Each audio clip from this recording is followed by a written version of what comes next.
తెలంగాణ రాష్ట్రంలో BJP party బలపడుతుందంటే బలపడుతుందని చెప్పుకోవచ్చు. అంతకుముందు తెలంగాణ రాష్ట్రంలో 2-3 ఎమ్మెల్యేస్ మాత్రమే బీజేపీ పార్టీ నుంచి ఉంటుండే.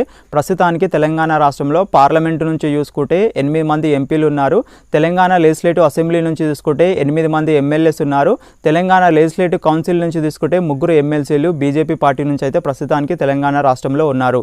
దీన్ని బట్టి మనం క్లియర్గా అర్థం చేసుకోవచ్చు తెలంగాణ రాష్ట్రంలో బీజేపీ పార్టీ అనేది మెల్లమెల్లగా గ్రో అవుతూ వస్తుంది. ఇక్కడ ఏవైతే సౌత్ ఇండియన్ స్టేట్స్ ఉంటాయో ఈ సౌత్ ఇండియన్ స్టేట్స్లోని ప్రజలు ఎవరైతే ఉంటారో వీళ్ళందరూ ఫస్ట్ ఏం చేస్తారంటే ఏవైతే రీజనల్ పార్టీస్ ఉంటాయో ఈ రీజనల్ పార్టీస్కి ఫస్ట్ ప్రిఫరెన్స్ ఇస్తారు. దాని తర్వాతనే నేషనల్ పార్టీస్కి వెళ్తారు. ఫర్ ఎగ్జాంపుల్ ఇక్కడ తీసుకుంటే తెలంగాణ రాష్ట్రంలో టీఆర్ఎస్ పార్టీ రీజనల్ పార్టీ ఉండే కదా, దాన్ని గెలిపించారు. ఇక్కడ నార్త్ ఇండియన్ స్టేట్స్లో ఎవరైతే ప్రజలు ఉంటారో వీళ్ళందరూ ఏం చేస్తారంటే ఫస్ట్ నేషనల్ పార్టీకి ప్రిఫరెన్స్ ఇస్తారు. అదే కాకుండా ఫేస్ వాల్యూ కూడా ఎక్కువ ఇస్తారు. ఫర్ ఎగ్జాంపుల్ నరేంద్ర మోడీ గారి ఫేస్ను చూసి ఎక్కువ మంది ఓట్లు అనేది నార్త్ ఇండియన్స్ నుంచి వేస్తారు. కాకపోతే సౌత్ ఇండియన్స్లో ఇక్కడ అలా జరగదు. మన తెలంగాణ రాష్ట్రంలో బీజేపీ పార్టీ పవర్లోకి వస్తే మంచిదా లేదా అనేది మీరేమనుకుంటున్నారో కామెంట్ సెక్షన్లో తెలియజేయండి.